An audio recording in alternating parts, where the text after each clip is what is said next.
Look, I'm letting you off the hook this time. Just come back, and I'll pretend I didn't see anything. What is this guy talking about? He doesn't get it. Time to show him some hard truths. My name is Olivia, and I'm 32. I've been married to my husband Mason for a year now. We met at a friend's party, hit it off, started dating, and eventually got married. We're not getting any younger after all. Mason isn't the most exciting guy, but he's calm and steady. I thought we'd be together until we were old. We both work, so we don't have to worry about money. We got married without overthinking it. I do most of the housework since we're both busy with our jobs. Mason never helps. He's either relaxing or leaving early, rarely home. But I never found housework a burden. My parents lived like this too, and I thought this was how a wife's life should be. I have a regular 9-to-5 job and no major hobbies. Mason and I were never very talkative. We respected each other's space, and it was never a problem. Life just went on. One night, Mason came home late, probably from drinking with coworkers or friends, who knows. I welcomed him. Mason, you're home late. Had a long night out, huh? Dinner's still there if you want it.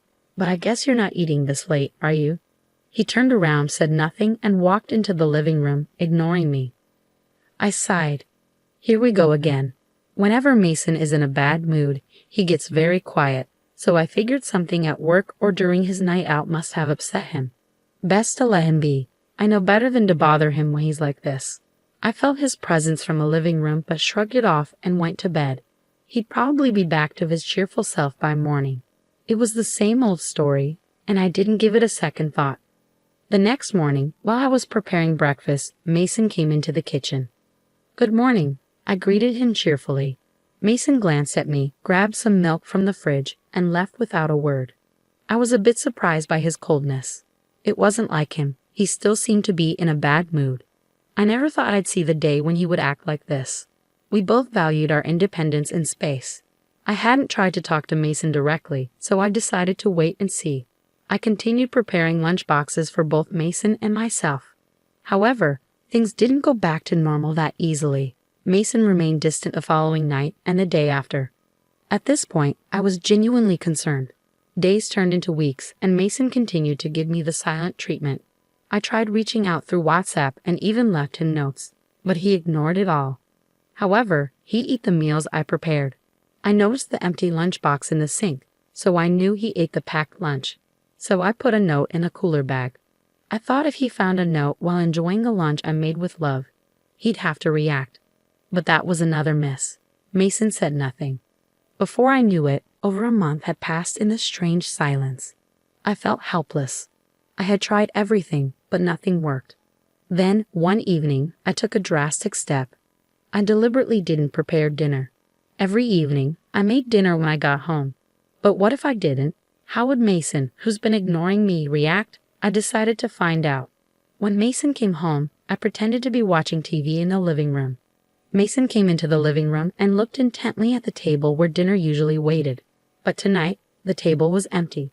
After looking at the barren table, Mason turned his gaze to me. Holding my breath, I waited for him to say something, but he walked into the living room in complete silence. I heard the front door open and shut with a bang. I was stunned. Why am I being ignored like this? I had no idea.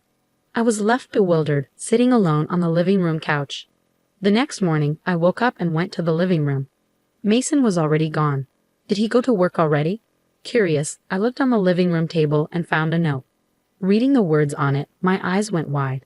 Stop skipping out on your wifely duties, it read, scribbled hastily in messy handwriting. Something inside me snapped. That's it. I'm done. Why do I have to keep pleasing Mason? Is this going to be my life forever? We were never a clingy couple, but this is just unacceptable. There's no reason for him to do this, nor an opportunity for me to even ask about it. For the last month, the stifling silence in the house has been unbearable.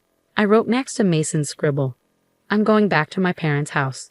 I quickly packed up my things and went home. My sudden arrival surprised my parents, but after I explained how Mason had been ignoring me for over a month without any apparent reason, they understood and welcomed me warmly. It felt good to be in an environment where I could have a normal conversation. For now, I decided to stay here and see how Mason reacts before deciding on my next steps. I didn't hear from Mason the day I left. Knowing him, he's probably assuming I'm just trying to make a point and will continue to ignore me. Well, let's see how long this lasts. Days turned into weeks, and there was still no call or message from Mason via WhatsApp or any other means. He didn't even bother to visit my parents' house. Before I knew it, half a year had passed. I had nearly forgotten about Mason altogether. Then one day, as I was leaving my parents' house to go shopping, there he was. Mason, standing with a defiant and angry expression. I was shocked and froze in my tracks. Mason just glared at me, still not saying a word. Is this game still going on? It was almost laughable how silent Mason was. But then, in the next moment, he tried to walk into my parents' house without saying a word. Whoa, hold on there. I stopped him. Mason looked at me, his face a mix of anger and disbelief, but still silent. I warned, don't just walk in. I will call the police. Finally, after more than 6 months, Mason spoke, a snide smile on his lips. Look at you, acting all high and mighty. Since when do you get like this? Just because you're at your parents' house doesn't mean you can talk to me like that. I remembered Mason being a bit rough around the edges, but not like this. Lost in thought, I was jolted back to reality when Mason suddenly erupted. What were you thinking? Leaving the house for half a year? Having a good time at your parents'? Get a grip. Mason kept ranting, then gestured as if to say, I can't believe this. Look, I'll cut you some slack this time, okay? Just come home. I'm willing to overlook it this once. Mason spoke so condescendingly. I calmly responded, I think you're confused. You and I are strangers now, you know? Mason's face went blank, then turned red with rage. He started yelling again. What are you saying? Have you lost your mind? We're married, aren't we? Stop playing games. His intense outburst silenced me for a moment.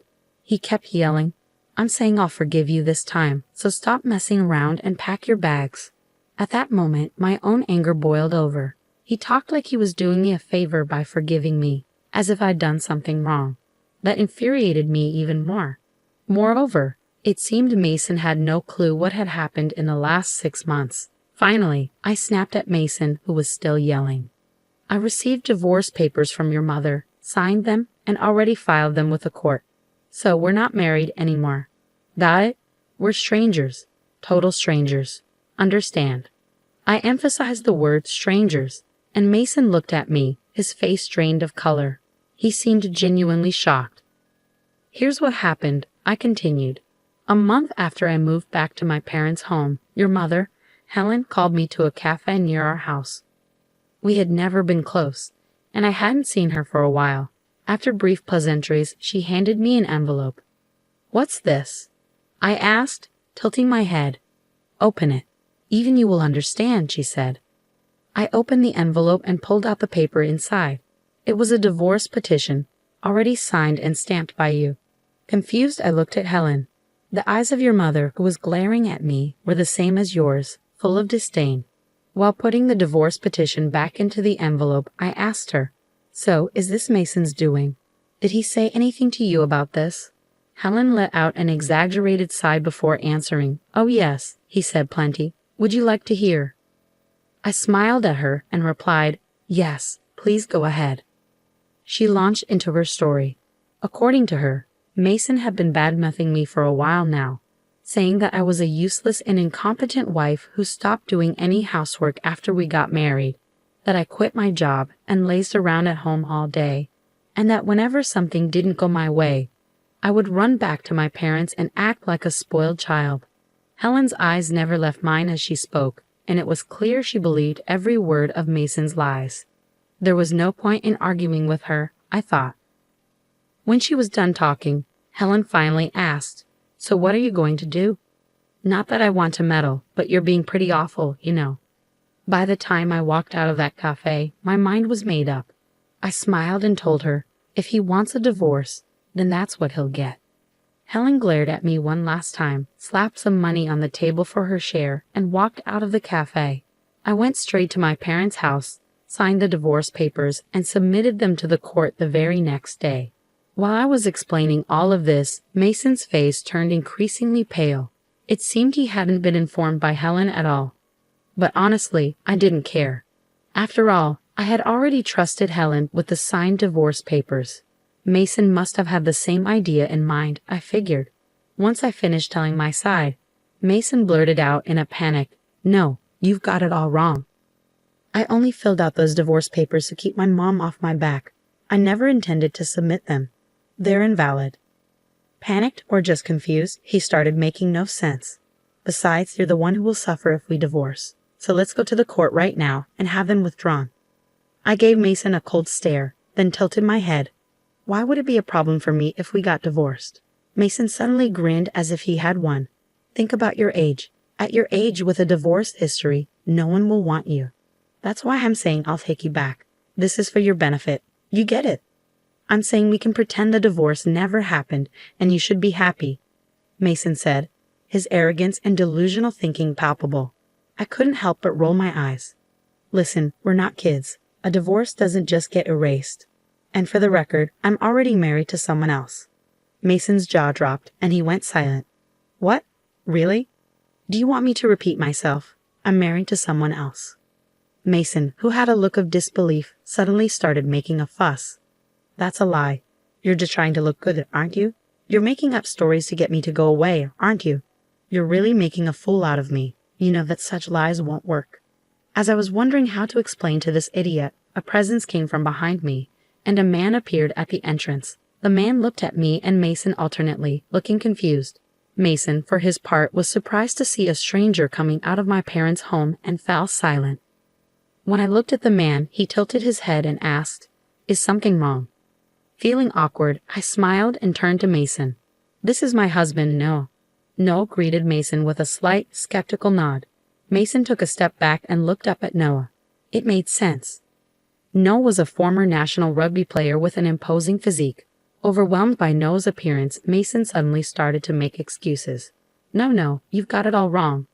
My old boss told me you've been married for about a year now, and your wife might start to get a little uncomfortable. Better put her in her place," he said. So I did, and guess what? Turns out he got dumped by his wife and kids. What a fool, right? I was just doing what he told me to do. I never wanted to do any of that stuff. You understand, right, Olivia?